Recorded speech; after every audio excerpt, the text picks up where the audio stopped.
Ya Ali, alaika bi surati Yasin. Wahai Ali, sudah seharusnya. Alaika di sini tidak bermakna wajib. Ya. Alaika sudah semestinya, sudah seharusnya olehmu bi surati Yasin, untuk membaca surat Yasin sabahan wa masaan, di pagi dan sore hari. Catat baik-baik di sini. Rasulullah menasihati Sayyidina Ali untuk senantiasa membaca surat Yasin pagi dan sore hari. Fa inna man qara'aha, maka barang siapa yang membaca surat Yasin, kadzalika, seperti itu waktunya. Kadzalik, seperti itu waktunya, sabahan wa masaan.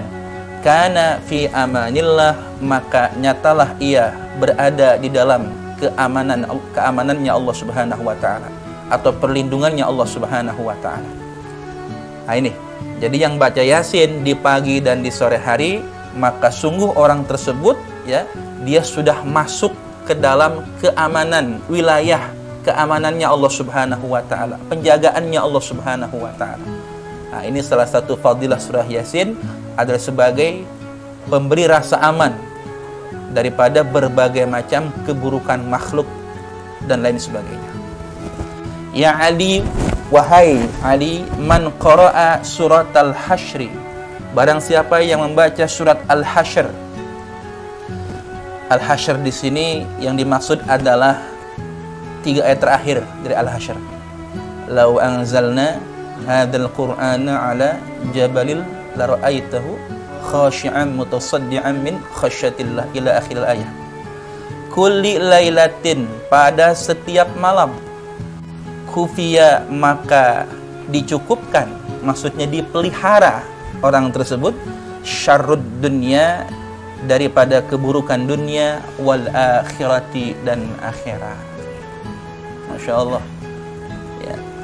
Membaca surat Al-Hasyr ya, khususnya di 3 ayat terakhir dari surat Al-Hasyr itu, ternyata adalah bentuk kecukupan atau bentuk daripada pelindungan kita dari keburukan dunia dan akhirat. Dibacanya tiap malam. Kalau tiap malam berarti dari mulai maghrib sampai menjelang waktu subuh ya. Ya Aliyu, man qara'a surat al-Baqarah, wahai Ali, barang siapa yang membaca surat al-Baqarah lailatal jumu'ati, pada malam Jumat. Yang dimaksud al-Baqarah ini awaluha wa akhiruha, awal dan akhirnya ya, awal dan akhirnya ya, ahsan semuanya ya, yang paling thayyib semuanya. Kalau tak mampu semuanya, 5 ayat pertama dan 3 ayat terakhir dari Al-Baqarah. Maka tola'a lahu nurun, terbitlah baginya cahaya. Tola'a lahu, maka terbitlah baginya nurun, cahaya, ma bainas sama'is sabi'ah, di mana antara 7 lapis langit, ila tahtal aradin, sampai tembus ke 7 lapis bumi. Maka terbitlah cahaya baginya antara 7 lapis langit sampai ke bawah 7 lapis bumi, bagi yang membaca Al-Baqarah di malam Jumat. Cahayanya dari langit tembus baginya sampai ke lapis bumi yang ke-7. Allahu Akbar. Wa man qara'a surat ad-Dukhan, dan barang siapa yang membaca surat ad-Dukhan, wa surat al-Mulki, dan surat al-Mulk, lailatal jumu'ati, pada malam Jumat, ghafarallahu dzunubahu, maka Allah ampuni dzunubahu, segala dosanya. Dzunub jamak dari dzanbun, dzunubahu berarti segala dosa-dosanya.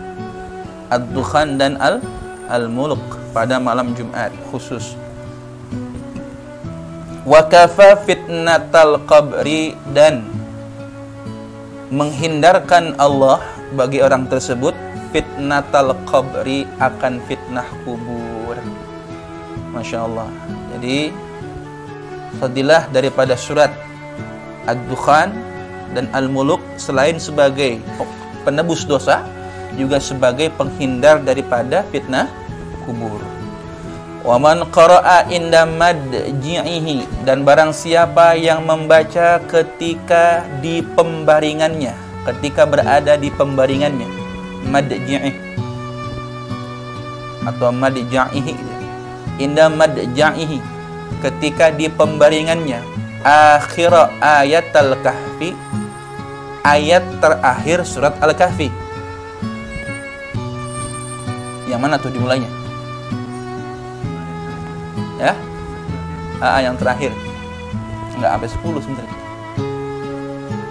Yang laukan al-midadu itu, laukan al-bahru midad itu.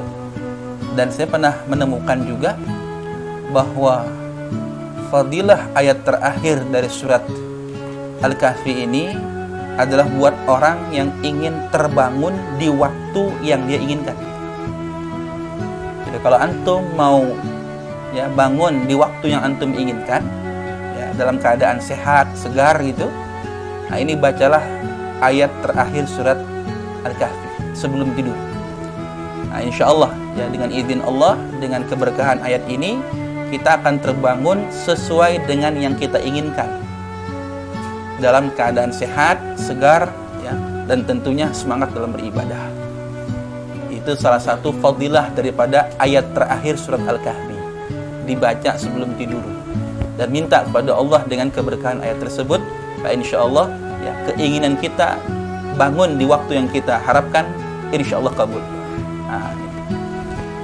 Nah, bagi orang yang membacanya, maka bana lahu, maka dibangunkan baginya, minan nuri, daripada cahaya, min ra'sihi, dari kepalanya, ila ka'bihi, sampai ke mata kakinya.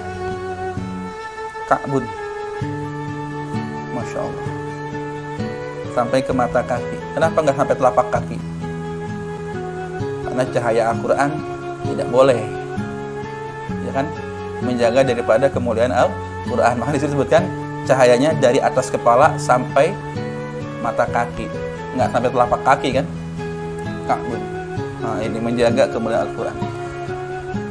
Jadi maksud cahaya di sini adalah cahaya perlindungan, saudara.